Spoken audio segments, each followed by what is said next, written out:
ku mukuru Kigundo Nakaseta chairman Mutibwa Ekibale chairman Bidabe Nakaseta balituliza deputy speaker wa Luwero mukuru Kitaka ne mukuru Kalise Koko Gwanga n'okwongera okubira abavubuka okukola professor mukole buli alina kyasobola okukola teekamu amaanyi kuba muli muteekamu amaanyi engoye bazongeza emisa kati mwina kola abengoye goliwo enaalemu engoye zamwe baagala kuziwera naye nkulwanirirako ssebo okuva mukulu Museveni nti abengoye bayambe abatunda amanda bayambe abantu bafa amanda bizinesi bayambe n'ekyensaba bakulu b'amasomero bane obutagoba baana nga bazzeeyo baweeyo okukadde mubaweeyo omwezi mbeera gye tuli mu si ya bulijjo sebo profesa era waliwo kenyongera okusaba abakulu abali mu gavumenti okufaayo ku bbeeyi y'amafuta n'emisolo giyitiridde kakati tubayambe mwe buli muntu n'analemererwa okuzaala mukazi w'omwana naye anaayita palamenti nti omukazi wuuna nemeredde palamenti n'olwekyo bannaye naffe mutuweeko ku kadde tusobole okubaako nekyetukola n'ekyembadde nsaba mbakubira omulanga abantu baffe gyenva benkiikirire Nakaseke okukola bw'oba muvuzi wa takisi kozesa obuvunaanyizibwa owa bodaboda kozesa obuvunaanyizibwa ng'omuvubuka nga tonagenda mu byabufuzi ebyobufuzi bibaawo lwaggulu baako ne kwotetenkanyako omunnabyafuzi nze okuwa akatwalo si ke kajja okubeesaawo oba mutukyawa butatuwa bulu temubutuwa naye nga mulina kye mukola abantu baffe pulezidenti waffe his excellence fountain of honor Kyagulanyi Ssentamu ekyatuli mu gwewammwe naye oli n'owammwe oli abadde aweza emyaka ekyenda egy'obuto naye musobola omuteeka nenze nkugambye kyowaffe fountain of honor Kyagulanyi Ssentamu era ensonga lwaki wawulidde wano nga ndabula ti mwabateekateeka okumutta kyemuteekateeka temukimanyi tulaba wano tuli bajjalo mu civilian closet tulaba wano sebo tulaba era sebo nebaza nnyo bafutu soldiers mbebaza nnyo ninayo ente yammwe gye bujjako awo okugibagabula ku kampu Luttamaguzi nga bafutu soldiers you are doing very good work for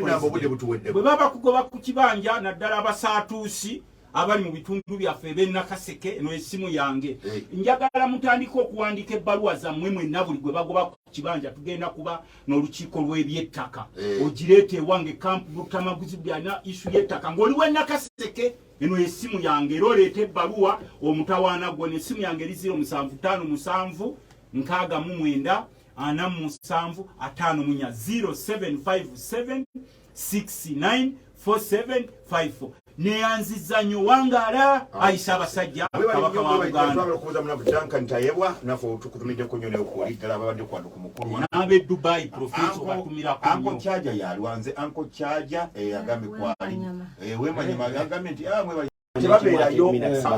baminisita tebabeerayo mu lukiiko era kireetedde olukiiko otakula mirimu gyalwo baminisita babeerawo neyanze nnyo profesa nga ngenda okugenda ku nsonga eyo zikiriza waliwo abantu bange Yusufu wa Bobi awo ekasana waliwo Yusufu wa Bobi oyo nga ye wa Bobi muvubuka nnyo munankyukakyuka era kwali ayagala nnyo ne Honorable Luttamaguzi naawe akutumidde mundabire nnyo Yusufu yawa Kyagulanyi ente Luttamaguzi kakuwe ekibu ogenda okunoonyereza kompyuta yeeyo ababaka muli bameka kubanga nkebedde ku mukutu nga bali 5 waliwo omukutu ogaba 2 waliwo omukutu ogaba 2 muli bameka sebo mukama wange kyekikulaga nti tuli mu bufuzi bw'amatanka sebo okukitegeera gende walwa Honorable Speaker Anita Amongo bw'oba oweereza enamba entuufu bali 529 nze mayi 557 era n'ono kakati mbadde nkyagamba ku mukulu awo gwe ntumiddeko omukulu walakira awo ekivumu ne bano be muli nabo mukulu biyinzikaawo ebulyankuyege mu kikamulo gambe walakira agwe bakasajja katyofa walakira agobe kyofa togabe minisita gwegala agobe talina makulu eyo atumayo kinga ne minisita gye bamuwa tasobola gikolera kampala sebo ndiwe Nakaseke ne mayanja we Nakaseke abantu bayo mugamba tokkiriza oyo kyofa najja okubalimbalimba yali agira kasooli n'abaddukako talina kudda kubazanyira bawulidde abantu be Nakaseke naye nga mu mbeera eyo bw'otunuulira in fact Nakaseke tulina omwana waffe Kamuge yafiira e Dubai olwaleero tugenda kujja omwaka kati mulamba muziika era tulina n'omupiira ekiwoka bwenva wano wengenda n'ekkubo lyaffe okuba ebujjuubya paka katale kamese embeera gye lirimu si nnungi naye nga ebimotoka bya salimusale sino taxi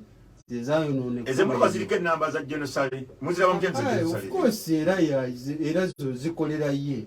zikolera ye abantu bazimanyi era bujo wali namukekera namwe abaana bamwe gye bakolera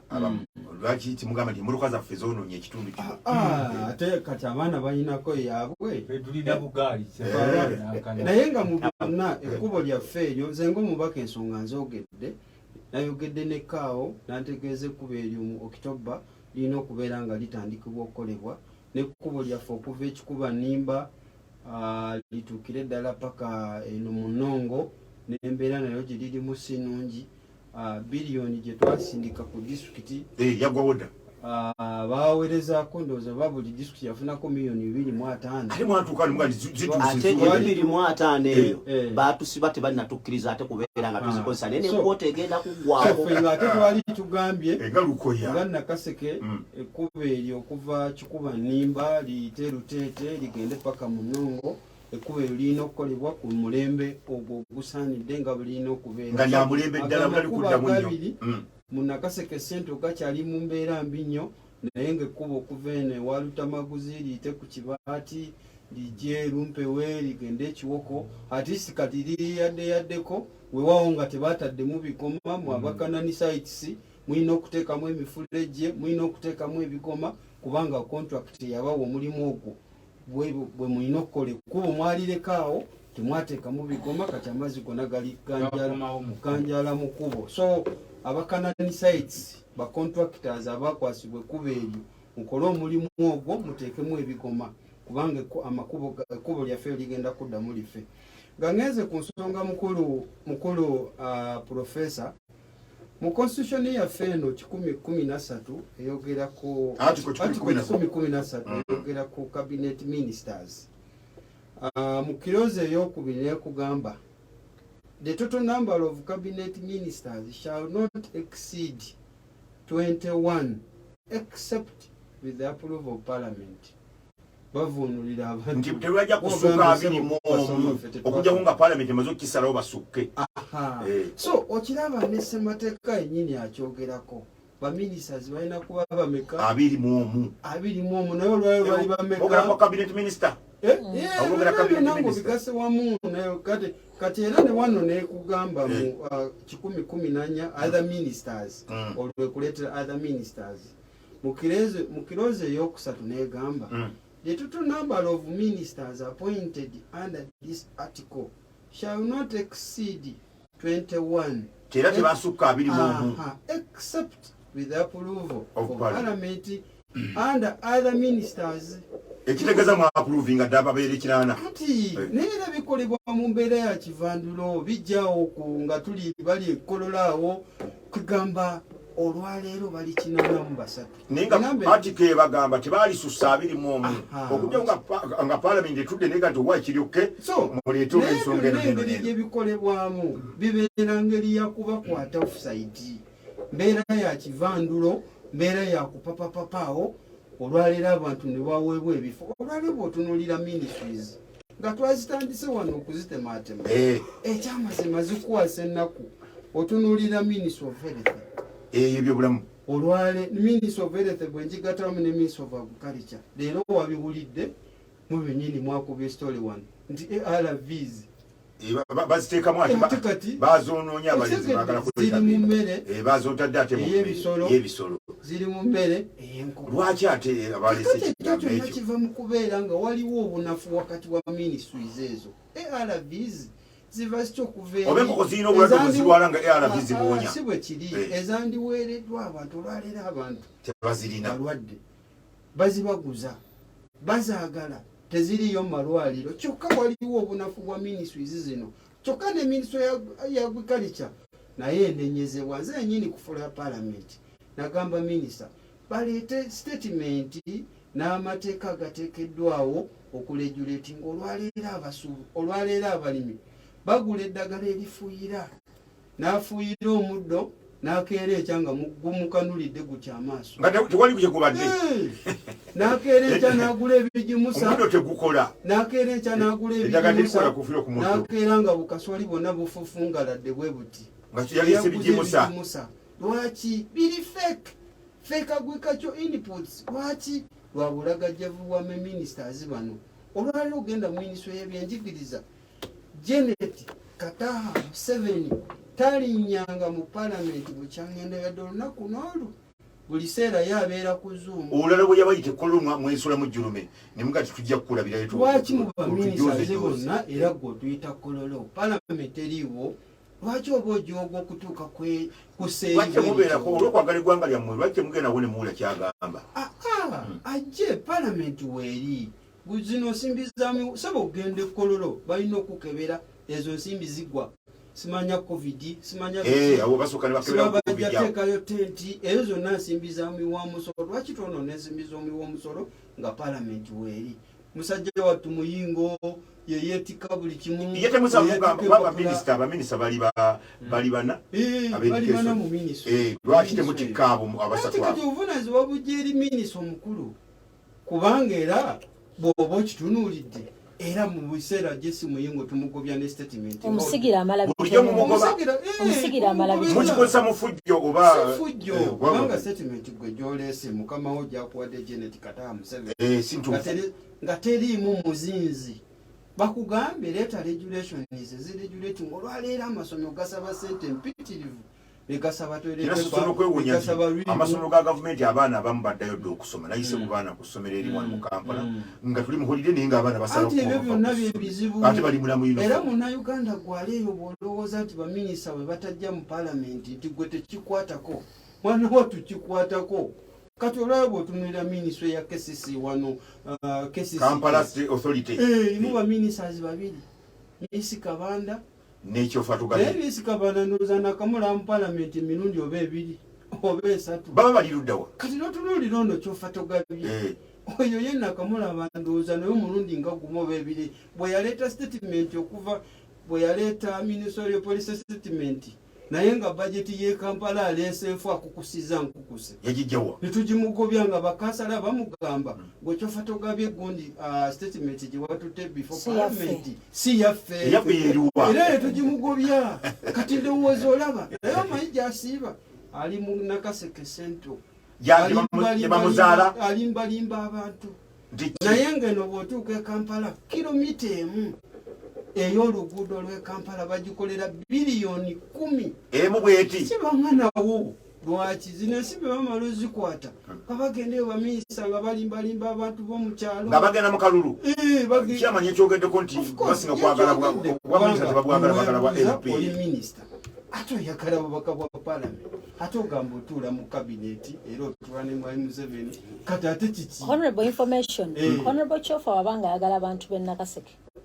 yalikoleredde nnyo Kampala kuba abantu b'e Nakaseke abajja ekyokulya Kampala wano bangi naye okukolerera Kampala aba ayambye nnyo Nakaseke eno capital city y'eggwanga kumpi yereza abaana mu bitundu byaffe byonna ebyenjawulo n'aba boda bali wano mu Kampala tewali abamugoba Nakaseke naye bino tubijjemu bulingi ngono bwatera omwogera Kampala avunze ekibuga kivuze Luttamaguzi agakumpa information eruwa tojolonga na information sijolonga nze nagamba abantu b'e Nakaseke abantu ngabo bakyofa togabye baba abulira ayagala bukulembeze yali soose gamba mukama we Salimu Sale bayi mukama we yali musakulanga soli wali era ffe singa wawona n'otajja wange wa Luttamaguzi kubanze mumanyiko ku kasoli w'abantu Salimu Sale bwe yamuguliranga namusindika mu binazi byange information gye mbadde mwasi kujolonga ffe tetubagaana abo kujja kwesimbawo era togaananga nze mu kalulu akawedde omuwanika w'enaale Honorable Namayange yajja aweesa ebbaawe ku mugongo n'abagamba Luttamaguzi mubi nnyo Luttamaguzi tebalina mmotoka ne bajja eyo waffe yali amuweese ku mugongo omuvuzi oli aweeka nga tebalina mmotoka kwezi emmotoka agimugjamu n'amuweeka ku mugongo kakati totuubira nti oyo nga bw'omulaba minisita aleeta ne police statement etali ye nti asobola okubaako nekyakyusa mu kitundu ekyo ojja kuwulira tulabe nga kyali kituufu nze era sebo profesa njagala ondeeteko nekyofa togabe mu situdiyo ku sande ejja muyite nze mu kuchallengingira ekyo kikubadde information eyo okubadde kujolonga kubanga otuwulira baminisiters bano olwaleero profesa baminisiters abo bola balina liidika erina okubaawo eyo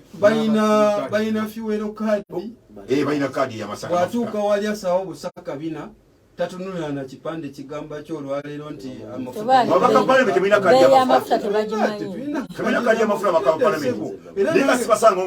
nange mala kutuuka wali ndaba leero liita yameka erigenda kati mu 15 abo tebakyasobola naye bo olwaleero alina emmotoka oba bbiribiri liidika oyina abasirikale oyina kaadi y'amafuta gokuba obukubika bina kakati ogenda okulaba ng'abakulu bano bakola disservice eri parliament n'eri bannayuganda kubanga ezo ministries nkulu nnyo nnyo ennaku ezo twabadde tutunulira ministry ya trade n'otunulira ono gundi ani minisita Mwebesa Francis naye nga tamanyi nakigenda mu maaso mu ministry ye era n'otunulira Geraldine Sali permanent secretary of ministry of trade ngakulaga ba transportinga document okuva ku farmers house wane Kampala bali biri Ntebe paka Entebbe nga bakoza milioni 5 bakoza milioni 5 babitika ku meri simanyi nga bwokibuuza nange bwenzi era bwe twali tudibetinga ku gundi eyo ku report yagamba speaker ono Mwebesa naye avunanyizibwa kubanga ministry eno yalina gisupervisinga yalina gitunulira tetuyinza kumuleka wabweru wa lipooti eno era alina okulizayininga naye ebyokulizayininga tebikyakola makulu olw'ensonga laba Namuganza gwe twagoba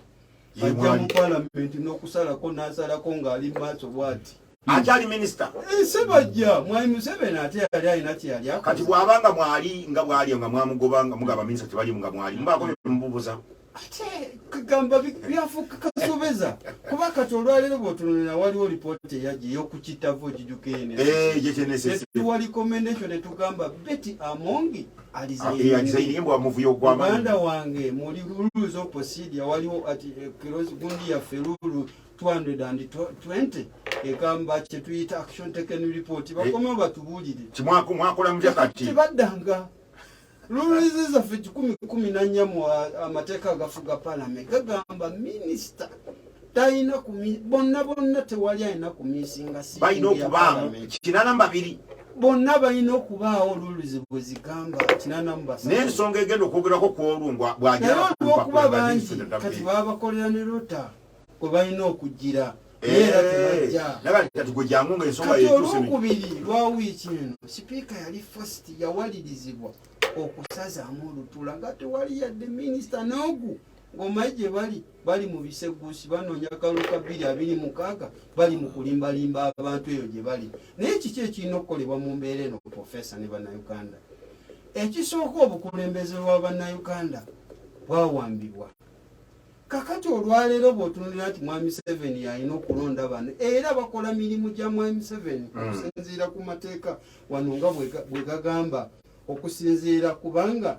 era iyo article 10 egamba there shall be a cabinet which shall consist of a president and the functions of the cabinet shall be determined, formulate and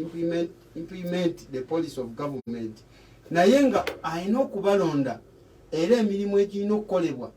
Mwami Museveni naye olwaleero takyalina mbavu takyalina busobozi okusupervisinga abantu bano olw'embeera olwaleero obuyinza alina buyitirivu kyova olaba olwaleero ffe ne pulezidenti waffe Robert Kyagulanyi Ssentamu ng'atudde mu ntebe tulina okukendeeza obuyinza obupulezidenti ne bumuwaani mugenda buwaani palamenti zino olwaleero ministries zikole palamenti ebe n'embavu agasinga obutakola abantu abasinga obanga balya ntachebo mu Uganda byobufuzi bana ba palamenti ate baka palamenti batugamba ffe nga mbadde sisiimye okumugjayo Unyanga atambula olugendo n'ogenda e Karamoja. Naye president kuweza boza bakaba bibiri nga president agenze. Sitola bamwe mwetaka okukyusa amateeka nga namuvuga. Kyo of course naffe tuli accountable. Muli bazito nnyo temujikawo. Abatulonda abalonzi. Tetubajja tusobola banze sikirizigana mbaka parliament. Agamba nti bali eri abalonzi tebalina makulu. Balina makulu olw'ensonga nti be bakama baffe bajje tulina okuddayo okubawa embalira na accountability era n'okutucekinga n'okutukebera. Era bwe mbanga sirina kyenkoze abakaba parliament balina okunteeka. Naye mu byonna kye tulina okukola bannayuganda kwekunga, bannayuganda tube bagumu, tumalirire okulaba nga tutereeza obukulembeze bw'eggwanga lino. Executive ng'ekyakulembera omwami Museveni nga chairperson waayo nga yatuuza cabinet, eggwanga likyalaba ebizibu ebifaanana bwe riti. Ekirala ng'ekyo kikyagenda mu maaso kwe kukendeeza ku nnamba y'abaministers olwaleero abamu abatakyayina. Today kugamba abantu obuvunaanyizibwa nga ddala basobola obwekisa ekinga naye ng'ekisinga obukulu bannayuganda kumanya tirina eggwanga nga likyali mikono gy'abana abasajja, eggwanga likyali mu bizibu, amalwayi gagenda sigala mu mbeera gye galimu, amasomero embeera gye galimu, amakubo embeera gye galimu. Tulina kwerwanako tukyuse obukulembeze tutereeze eggwanga. President alumirirwa abantu Robert Kyagulanyi Ssentamu akulembera abantu. Webale nnyo. Honorable Namuga, bakugenda okubanga mutuufu n'omyaka tulabika ng'abagenda mu ddongosereza.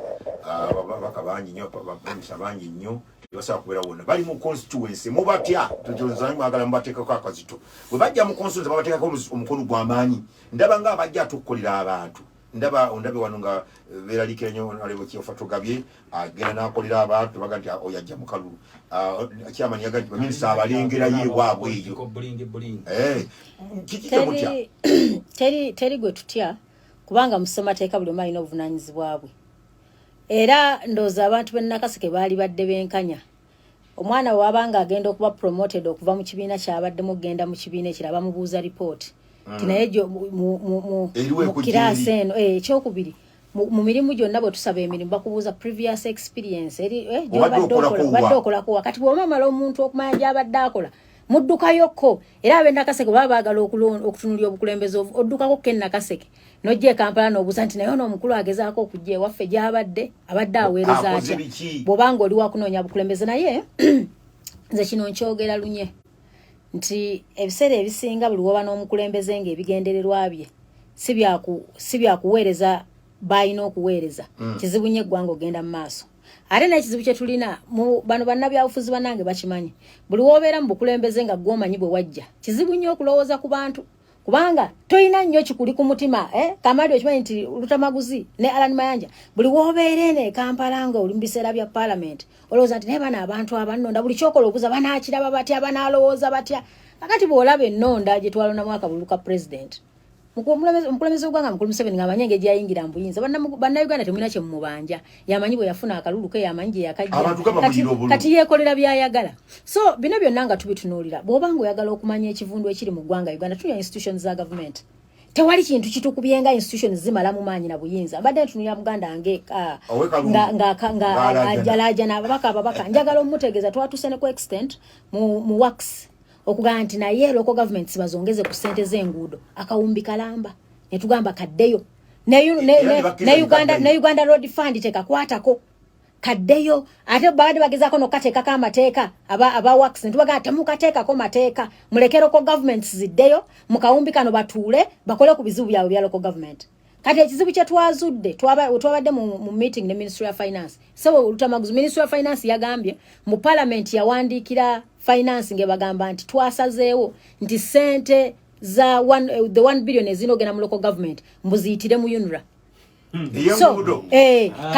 kati PS batugamba nti era yatugamba ebbaluwa gye tulina yino egamba nti parliament yasazeewo nti ziyite mu UNRA. Kati naye bagenda ogibawa nga ate bamaze ozisindika ku local government kati gwe kyobadde oyogera nti babagambye temukola ki temuzikozesa. Naye ng'ekyamazima gye ziri ku account naye ng'ekyamazima kiri nti parliament yasalawo nti sente zigende mu local government kakati je chagira anti ate gundi sorry Uganda Road Fund senior Uganda Road Fund ate yebezi managing wanga PS reasoning yali nti bulo mukwata sente za government nezita mikono ejenjawulo obubbi kati bwe banga zigenda mu local government ate Uganda Road Fund zino nayo kinenga siroza nkonti fe twagamba konti zite mu road fund so twasabye speaker awe okulambulula ku nsonga eyo ekiwandiiko ekyagenda ddala twagamba anti sente ziyite mu Uganda Road Fund.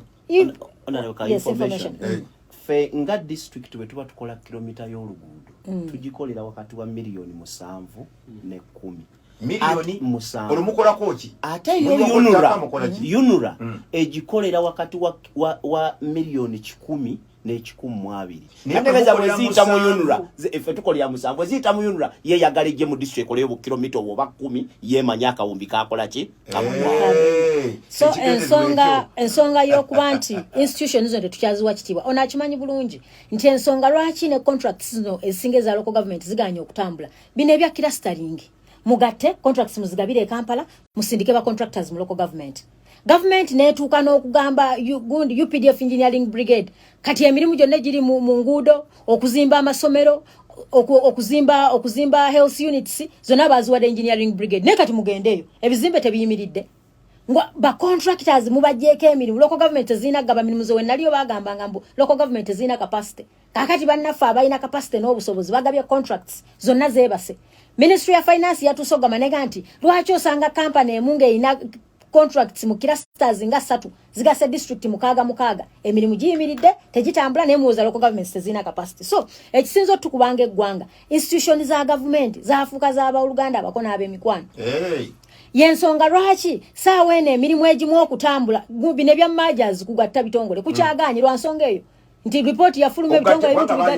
bitongole bimenya nti yunula bwe bawalinga ni works wali ani bona bakola science and technology mukuziga tomanche bakola ministry joga mukulembeza ogwanga buli oyagera ke ya abantu abaganti ekintu kyengendo okuteka mu sente ye science obuyiya era aba science abagala nyuma nchi yakola aba science ngakwata ministry yabwe namba ngagiteka wansi wa state house it's now a department si ministry kati ne bagikwata science and technology bagitusala ebitundu 5 ku 10 mu budget yabo akasente ka innovation fund ke bali babataddeko nti obeera omuyiye nnyo government ekuyamba ko bakajjawo zalinga bilioni 48 zero poteya mu budget eno gye tuli so buli wa mutalete institutions za government okuba independent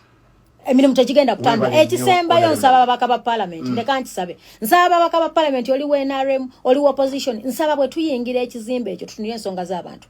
ekisinzo tukuba kutwala birowoozo bya kibiina ne biyingira parliament ya Uganda tuva mu politiko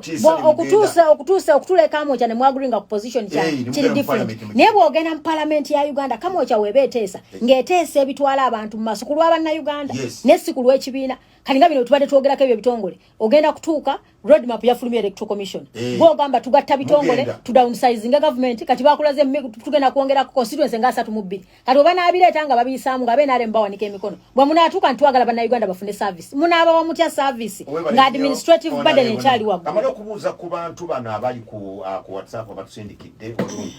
bawulirako dda abasindise maloboozi muneeraliikirizamu kubanga amaloboozi abasigawo mwana ne malandisaako muyinza okutuwemula onalebo waffe bwatu wabeera isheze basimati dozolo agawanalabinamuga mugaga sabulembo uli agamba nti MP2B wenasana agati kwalinya awuliriza agenda kweri nasana sana ebusiika tutumbudde ono bwakola mazani kwali nanyondo Chris mama namwe namalika kwali wali namalika mukatali ku Bombao Road Vincent Kansala kwali naye kwali muwala wange nalo katongole masajja kwali Manstad Weddegeya naye kwali enjo ali Saudi Arabia kwali mama Chris Bombo kwali afande namugongo afande babas namugongo professor wenye tuweleza nze kwendi nnyo mulongo kato alinda masuba mu kikajjo atumbudde mnafero atambule mu Uganda nze Mr. Yugi omusirusiru ategere watu aloba kikyangezaako stegede samulwanga kajansi speaker tiate ndoza abitegedde nayo kwoli nnyo mwena badde Gracious Kafero kwali mama Jackie kiteredde mwala wange nduga sibe bonna mwebadde kwebuli neri ku WhatsApp kwemane ku Facebook kwemulimba labidala muri bangi nnyo naye mukadde kano tugezaako kubanga program tugiwumba ebigambo nini ali agadde sanja gadi tuvano nga tutubulidde bantu lwaki babaka mu president w'ekibiina ky'MUP ali mu kutalaga ggwanga abantu balowooza nti bamulese bamutidde nnyo taibu yatuuka okutambula kana akadde mukosoni mwekali kiki ekigenda mu maaso lwaki atambula ona Luttamaguzi sebo nzikiriza soke nebaze bakulu bano submission gye bakoze Chairman we Kalungu mukulu mukibi Kamadi yali bakumanyi Kamadi mune erinyalo liringa ery'ekisoka Kamadi ngeri kalimu amazi abasoko oyogera Kamadi bakuba omusado ono Kamadi onalebo Namugano onalebo Mayanja n'abali mu kutugoberera abali mu bitundu ebyenjawulo mukulu Ziriddamu Naseta mukulu Vincent Seruko mukulu Muhinde Kasese webale kutugobereranga nnyo mwami Sematenge Buyungwe bale tugobera mukulu Abdumajidwe Kakuto doze wabana lebona muka mukulu Kakuto si wagundi Walter Joffrey Kakuto Sebagala mukyala Namitale Simbo Esumbo webale tuza mukulu mukyala Beatrice Mizimbo jajja Luwangula Misambwa webale tutuuliriza sebo Msama na joji uliza katale kebomba omwe bali kutuliza mukulu Mutansava ekibirango ne bali kutuliza tulabire nyaba kyala bo ku katale kebomba omanyiwo professor manyiwo na gendo tuka wali gundi ya police kikwekweto kya police wakiteeka ne haka akatala akali muvugabo obwendima sikuvuma abakwatirawo mukyala kansala waswe Seggale bali tuliza nalongo Katongole Masajja mubiruse muto ne mukyala Juke Kalige n'abalala mwe nandaba wano muli bangi nnyo mukulu Sewagudde bali kutuliza ebiyungu kakati okutambula kwa President Robert Kyagulanyi Ssentamu kata kuonwana ko kikiba kibuza nnyo takuonwa ko tokola ki n'oluyite lumukwatwako yegala bamukoneko kakati edda busibwe kyali President Robert Kyagulanyi Ssentamu naye mu Uganda ngera namwe lwansi eno kufa abantu abamu babalowoozesa nti lino eggwanga lyafuuka ly'abantu ba lubatu be balina okutwala obugagga bw'eggwanga bwonna bulina kuba bwabwe be balina okweddiza ettaka ly'eggwanga lyonna be balina okuba mu bizinesi era be balina okusalawo alina okubeera ebweru n'alina okubeera mu kkomera be balina okusalawo ow'okutemula n'atali wakugambe kwe kwonooneka okwajjira mu bannayuganda nkwegalidde nnyo gwe munnayuganda awuliza biti olina share yemu ne Luttamaguzi ku nsi yo Uganda nze okubeera omubaka wa parliament siri wa kitalo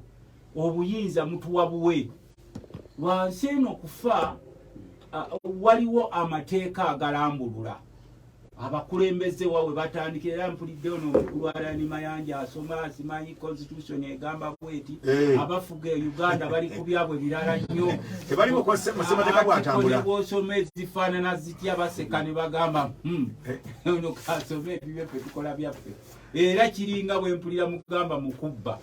omuba mwakamaliriza wano right honorable speaker bano babyeze emmwanyi ne bagamba bagenda kusomesa abantu kubba mmwanyi nga olituza mmwanyi n'ezembuzi bazitutte ez'okunywa kaawo okusomesa abantu n'ezembuzi bazitutte oba okyali kuzaamu ziteeza okugula ebidomolo okutwalira abakalamojja bazidde kakati mwe mulina okumanya nti abantu abafuga eggwanga lino bali determined okukola bo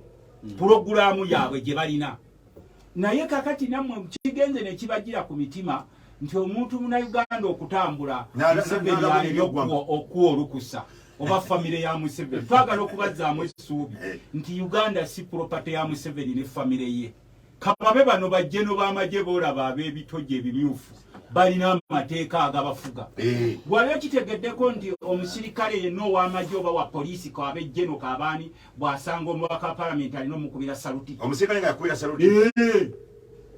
mwati mulanga mu protoko omusirikale yenna kobejjeno bw'osanga MP olina ogamba jamba afande Luttamaguzi jamba afande Namuga jamba afande Mayanja naye mwegadi ekisinga okudyewunyisa omusirikale n'amala akubira ku Alani Mayanja saluti mwewunyanyo nga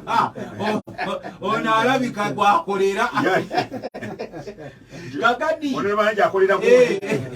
Kakati Museveni abatuusizaawo kankozesa ekigambo kino ky'Oluganda ekyangwa ennyo n'abasiriwaza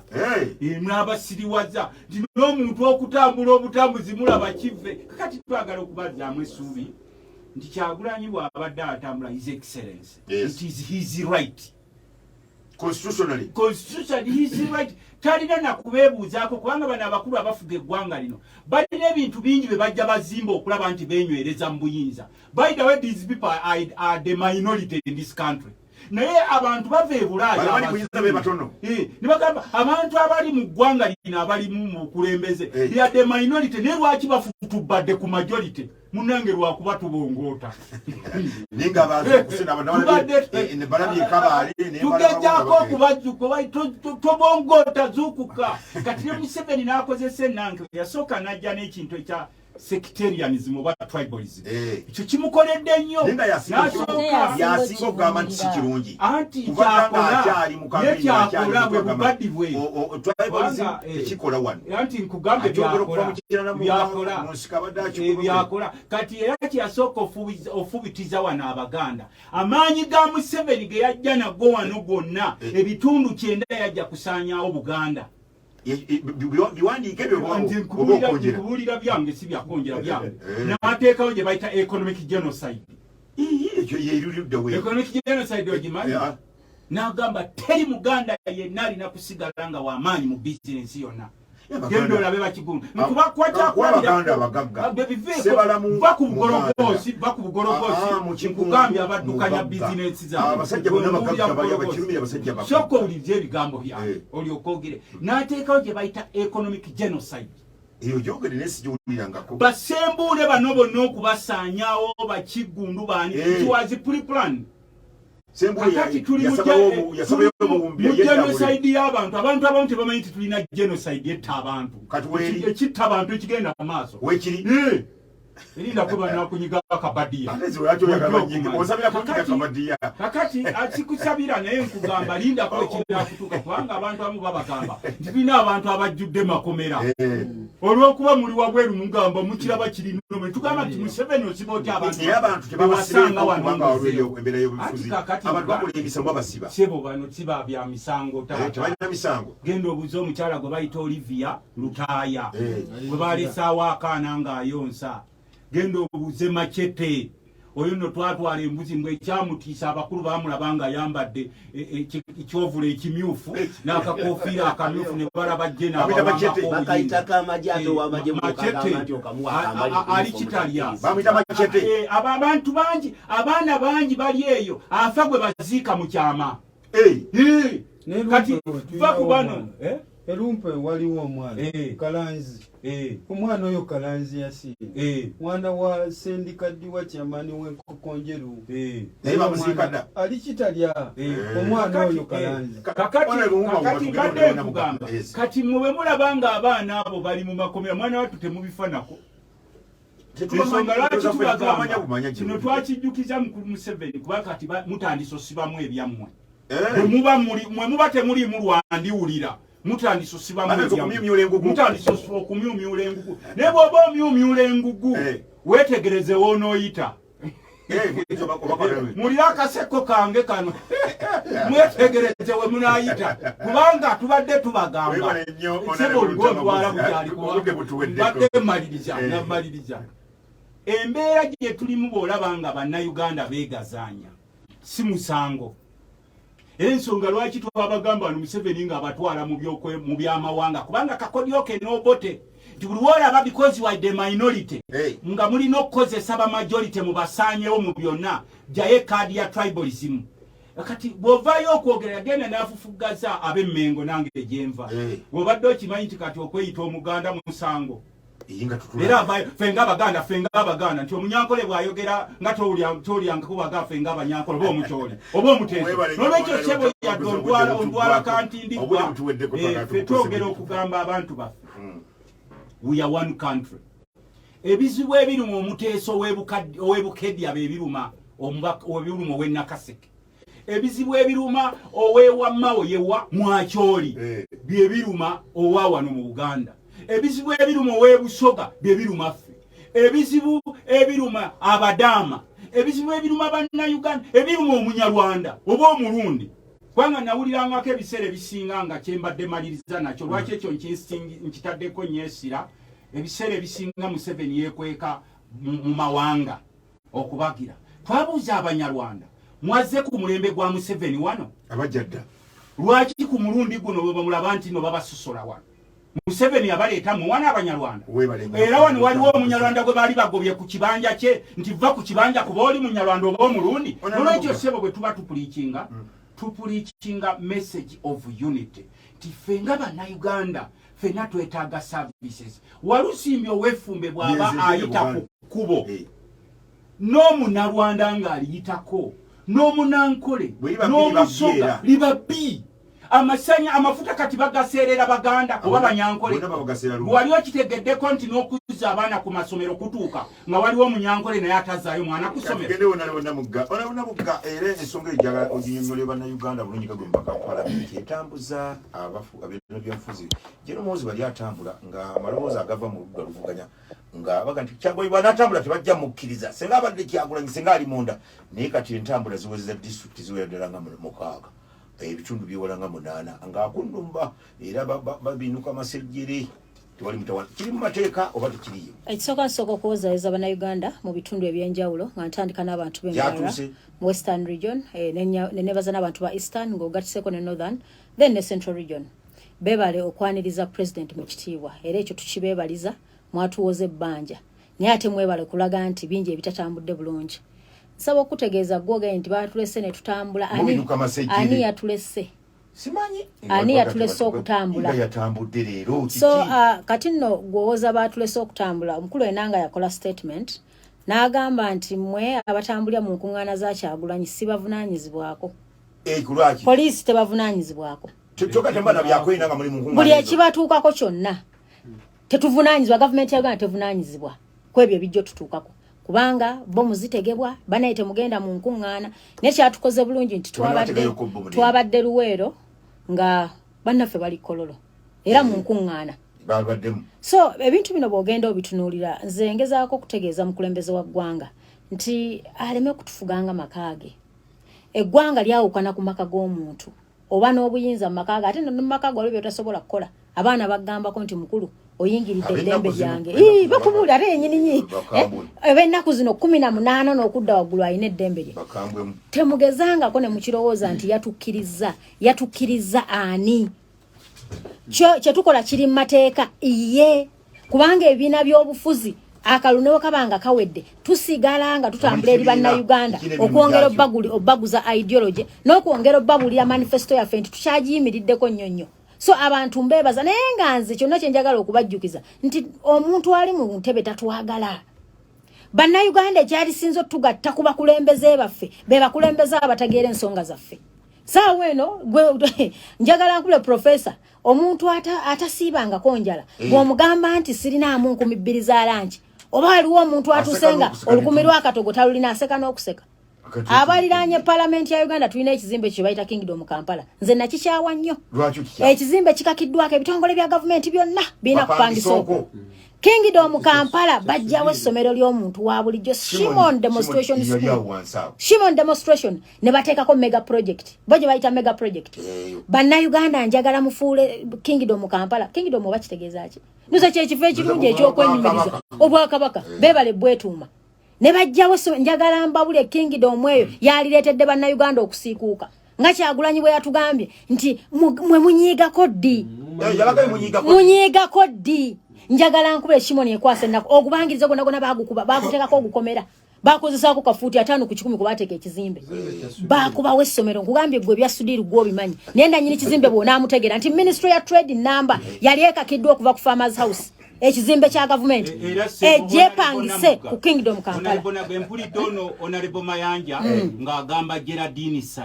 Geraldine Sali olutalo lwamuguddwako abakulu beetaaga kizimbe kya Farmers House era nali njagala kujja mu kakiiko kamwe aka trade ngambe mukulu mpaka nti taata genda mpola baagala ekizimbe ekikubisa omukyalo oyo amayinja Gerardine Sali abakulu beetaaga oguzimbe gwabwe no omukyala n'abagamba nti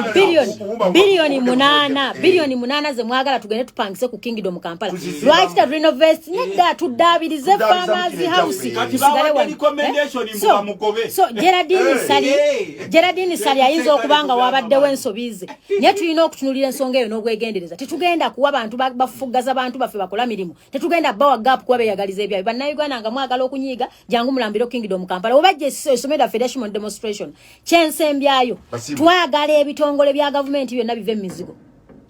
ebitongole bya government byonna bive emizigo kubanga ekitubonyabonya babba sente zaffe ne bazimba ebizimbe kuba bannayuganda tebalina sente zibipangisamu ne bakakamu ebitongole bya government byonna alani mayanja mwenga abaka ba parliament tulwane ebitongole bya government tubijje emizigo abemaogola nyongera batumirako butumizi mwebale okukkiriza okulonda mbaka parliament atenga mbaka parliament nemba kubiriza twafiiriddwa era sibba kubiza ne mbajjukiza twafiiriddwa mukyala nabakoza Juliana tugenda muzi committed Kamadi okimanyi bulungi waffe wammwe tusaba tujje mu omukungu wa Ssaabasajja tumwerekere mu kitiibwa nene nyongero bakubiza tukole nnyo Kyagulanyi yabagambye teri government egenda kuteeka sente mu nsawo naye ovanga ku government ekubongoosa kuugulaza abakusuubiza ensi neggulu nga tegenda kubeerayo kozi lwakuwakale tufunye kadde naye Kyagulanyi olwaleero pulezidenti waffe okutambula teryamuwalukusa era ddembe lye ye pulezidenti waffe abantu gwe balonda weewaawo nga waliwo abeewaŋŋamya nga ye bakola 1998 ye Museveni akwata mundu ffe tetwakwata mundu mu 2021 abantu ba Kyagulanyi twagala eggwanga okukyuka mu mirembe n'okulaba nga okuyiwa omusaayi abantu b'e Nakasika abaafiira obwereere kawali ekikamulo obuwanga bujjudde nga n'eddwaliro eriri ku buwanga linnyini teririmu ddagala nga n'abasawo si basasule amasomero gonna mu Nakasika gakutte embinabina bw'otuuka eri ekirinda bw'otuuka ekiswaga bw'otuuka wano e Bujubya kale Kyagulanyi kyatambula abantu okubazuukusa tewaliwo ayina kumuwalukusa era temuddeeyo ne mugamba kakati Museveni yalese Kyagulanyi no ng'olwaleero enkuŋŋaana za Kyagulanyi tulabamu abakutte pisito temulina mu basirikale ani abo basabye titubagalaKyagulanyi gyayise olabyeyo edduuka lyonna lye bamenye olabyeyo nagye babbye temuli mu gaali bagamuba n'eggaali mundu bujjo bwenyinioliddeyo omuntu yenna eyafudde naye bujjo poliisi bwekuba tiyagasa abantu ne balyoka bafa so mu byonna tebadde ne babalimbalimba teeka kati Kyagulanyi bamukkiriza no naawe wennyini munnayuganda olina eddembe eryo atiko ya 29 ekuwa eddembe eryo n'okwekalakaasa okulaga obutali bumativu bwo n'okutambula okulaga ebyo ebitagenze bulungi mu maaso nga maliriza nzikiriza Profesa abaana baffe Kalanzi ya senior yatwalibwa ekitalya bamachete ba political prisoners abaana baffe bonna balina okuteebwa n'ekirala abantu bange ab'omu kibanda awo nja kujja okubabuuzaako ekibanda sibire balagira mu firimu kyalo bakina kibanda bakita kibanda awo mu wakyali muzeeyi nsamba awo ekanyale naawe nkutumiddeko mukulu Jose ekiwoka awo ku galagi yaffe eyakifansalira avuka babodaboda awo erumpewe mwebale nnyo mukulu ova mwebale ne mukulu Kalungi omulimu gwe mukola n'abavuka babodaboda awo ekamuliba mukulu Mayanja omukulu Seruko ekiwoka awo n'eri ewaffe mu kito mukulu Ezira ne Muwozi Franka kansala waffe wa Kikamulo omuluka gwe Luteete mwebale nnyo mwebale ddala olunaku olwaleero bwe nva wano ngenda ku kisaawe ekiwoko mu mupiira ogw'okutugira muganda waffe yali munnabyamizannyo Kamoga ate n'olweggulo tulinayo ekivulo kyaffe ekya DJ Medi yakusaba abantu b'omu kiwoko n'erumpewawo mu Kikamulo tusobole okugendayo okumuwagira ate olunaku olw'enkya tugenda Woyima ne pulezidenti waffe Robert Kyagulanyi tugenda Woyima n'okwongera okunoonyeza omuvubuka waffe kuwa LC5 ajja so nja kusaba mwenna bannankyukakyuka tubeerekere pulezidenti w'eggwanga Robert Kyagulanyi Ssentamu mweba nyo mweba lida sigadeza ni manja sebunyo mbaka wanakaseke sento wangala nyo aisaba naye abantu be Kalungu yabenjawulo ababaddeko nga Kaya Saddam Keya n'abalala wano badde baganti mu Uganda ekyewunyisa ennaku zino ebyamazima bye tulabanga ebyobulimba bye tulabanga ebyamazima omuntu atayambadde uniform nga Robert Sentamu Kyagulanyi era yalina okutambulanga mu mbeera gye yatambuliddemu naye ate omulala ayambadde uniform gwe bandibadde bagaana okubeera nga tatambula era bwoyo waffe Kalungu bw'oyambala ku kakofiira ako oba n'ekyambalo kyaffe ekya NUP abasirikale bakusanga bagga nti oyambadde uniform yaabwe iyo bwe naddugala nkuwe muyango oyambalemu nga gati ate ekyo kyambalo kya Nuupu kati ebintu byefuula naye tukakasa nti ensonga zonna ezikoneddwako wano zeetagisa ekintu kimu twetaaga mu Uganda kukyusa bukulembeze obuli waggulu kubanga ffe Kalungu tukulidde ku lugero tuli bannabuddu oluga nti ekyennyanja kivunda mutwe kasita ogujjako ogwo wansi n'ebikitoddamu kyogamba ekyamwe tekirina mutwe ekyennyanja ekiri mu Uganda ekyamwe tegulivunda ekyaffe kikyali mu mazzi mu kibika amaadi abe Kalungu bonna abaliko tubatumidde bannalukayawo manyi bangi babaddeko kyamani waffe wa boda awo n'abalala bonna njagala mu kasekendi katono nnyo okwebaza abadde batuliza Master Sendege ekyewanise abeerako nnyo Master Lule Lukuku gasaba ne balyoka bafa so mu byonna tebadde ne babalimbalimba teeka kati Kyagulanyi bamukkiriza no naawe nnyini Munnayuganda olina eddembe eryo Article ya 29 ekuwa eddembe eryo n'okwekalakaasa okulaga obutali bumativu bwo n'okutambula okulaga ebyo ebitagenze bulungi mu maaso nga maliriza nzikiriza Profesa abaana baffe Kalanzi ya senior eyatwalibwa ekitalya bamachete ba political prisoners abaana baffe bonna balina okuteebwa n'ekirala abantu bange ab'omu kibanda awo nja kujja okubabuuzaako ekibanda si balagira mu firimu kyalo bakina kibanda bakita kibanda awo mu Wakyali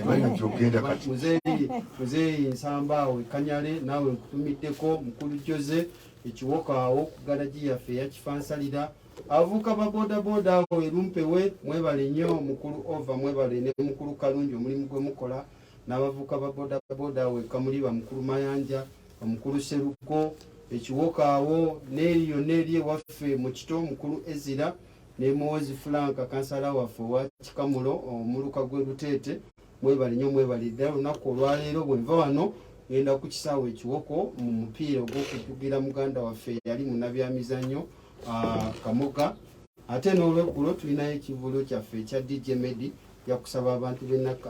b'omu kiwoko n'erumpewawo mu Kikamulo tusobole okugendayo okumuwagira ate olunaku olw'enkya tugenda Woyima ne pulezidenti waffe Robert nkya tugenda Woyima n'okwongera okunoonyeza omuvubuka waffe kuwa LC5 ajja so nja kusaba mwenna bannankyukakyuka tuberekere pulezidenti w'eggwanga Robert Kyagulanyi Ssentamu mwebanyo mwebalidde nsigadde ezaani manja sebunyo mbaka wanakaseke sento wangala nnyo aisaba naye abantu be Kalungu abenjawulo ababaddeko nga Kaya Saddam Keya n'abalala wano badde baganti mu Uganda ekyewunyisa ennaku zino ebyamazima bye tulabanga ebyobulimba bye tulabanga ebyamazima omuntu atayambadde uniform nga Robert Sentamu Kyagulanyi era yalina okutambulanga mu mbeera gye yatambuliddemu naye ate omulala ayambadde uniform gwe bandibadde bagaana okubeera nga tatambula era bwoyo waffe Kalungu bw'oyambala ku kakofiira ako oba n'ekyambalo kyaffe ekya NUP abasirikale bakusanga bagga nti oyambadde uniform yaabwe iyo bwe naddugala nkuwe muyango oyambalemu nga gati ate ekyo kyambalo kya Nuupu kati ebintu byefuula naye tukakasa nti ensonga zonna ezikoneddwako wano zeetagisa ekintu kimu twetaaga mu Uganda kukyusa bukulembeze obuli waggulu kubanga ffe Kalungu tukulidde ku lugero tuli bannabuddu oluga nti ekyennyanja kivunda mutwe kasita ogujjako ogwo wansi n'ebikitoddamu kyogamba ekyamwe tekirina mutwe ekyennyanja ekiri mu Uganda ekyamwe tegulivunda ekyaffe kikyali mu mazzi mu kibika amaadi abe Kalungu bonna abaliko tubatumidde bannalukayawo manyi bangi babaddeko kyamani waffe wa boda awo n'abalala bonna njagala mu kasekendi katono nnyo okwebaza abadde batuliza Master Sendege ekyewanise abeerako nnyo Master Lule Lukuku mukulu Kigundu Nakaseeta chairman Mutibwa Ekibale, chairman Bidabe Nakasete balituliza, deputy speaker wa Luwero mukulu Kitaka ne mukulu Kalise Koko Gwanga n'okwongera okubira abavubuka okukola professor mukole buli alina kyasobola okukola teekamu amaanyi kuba muli muteekamu amaanyi engoye bazongeza emisa katimwena kola abengoye goliwo enaalemu engoye zammwe baagala kuziwera naye nkulwanirirako ssebo okuva mukulu Museveni nti abengoye bayambe abatunda amanda bayambe abantu bafa amanda bizinesi bayambe n'ekyensaba bakulu b'amasomero bane obutagoba baana nga bazzeeyo baweeyo okukadde mubaweeyo omwezi mbeera gye tuli mu si ya bulijjo sebo profesa era waliwo kenyongera okusaba abakulu abali mu gavumenti okufaayo ku bbeeyi y'amafuta n'emisolo giyitiridde kakati tubayambe mmwe buli muntu n'analemererwa okuzaala mukazi w'omwana naye anaayita palamenti nti omukazi wuuna nemeredde palamenti n'olwekyo bannaye naffe mutuweeko ku kadde tusobole okubaako nekyetukola n'ekyembadde nsaba mbakubira omulanga abantu baffe gyenva benkiikirire nakaseke okukola bw'oba muvuzi wa takisi kozesa obuvunaanyizibwa owa bodaboda kozesa obuvunaanyizibwa gw'omuvubuka nga tonagenda mu byabufuzi ebyobufuzi bibaawo lwaggulu baako ne kwotetenkanyako omunnabyafuzi nze okuwa akatwalo si ke kajja okubeesaawo oba mutukyawa butatuwa bulu temubutuwa naye nga mulina kye mukola abantu baffe pulezidenti waffe his excellence fountain of honor Kyagulanyi Ssentamu etatuli mu gwewammwe naye oli n'owammwe oli abadde aweza emyaka ekyenda egy'obuto naye musobola omuteeka naye nze nkugambye nti owaffe fountain of honor Kyagulanyi Ssentamu era ensonga lwaki wawulidde wano nga ndabula ti mwabateekateeka okumutta kyemuteekateeka temukimanyi tulaba wano tuli bajjalo mu civilian closet tulaba wano sebo tulaba era sebo nebaza nnyo bafuutu soldiers mbebaza nnyo ninayo ente yammwe gye bujjako awo okugibagabula ku kampu Luttamaguzi nga bafuutu soldiers you are doing very good work for bwe baba kugoba ku kibanja naddala abasaatuusi abali mu bitundu byaffe b'Nakaseke eno essimu yange njagala mutandika okuwandika ebbaluwa zammwe mwenna buli gwe bagoba ku kibanja tugenda kuba n'olukiiko lw'ebyettaka ogireeta ewange kampu Luttamaguzi byana isu y'ettaka ng'oliwo Nakaseke eno essimu yange era oleeta ebbaluwa omutawaana gwo n'essimu yange eri 0757 69 47 0757 69 4754 neyanziza nnyo wangala ayisa abasajja kabaka wa Buganda n'ab'e Dubai professor batumira Anko Chaja yalwanze Anko Chaja agambe kwali wemanyima agambe nti mwe bali nyuma bya ddala Anko Chaja tukulabye wano baka wandise mungi soma nnyo baka onolubega Dennis Bwambo ne kwoli astenye kusoma baka kwa baka wambuko nnyo njala kusoma linyeko mwe bali nyuma bali ddala njala okubaza mwana mwala ani abadde ku mutimbagano ogwa Facebook abadde ko nnyo ne mukanda Kadima test program ze professor Lusimbi nenda kuddamu namwe okuwuliziganya program yafa atakola bakuba nyemba nkadde sawa zijja kwera biliza akawungezi mpaka 9 mbera bulira ku bwento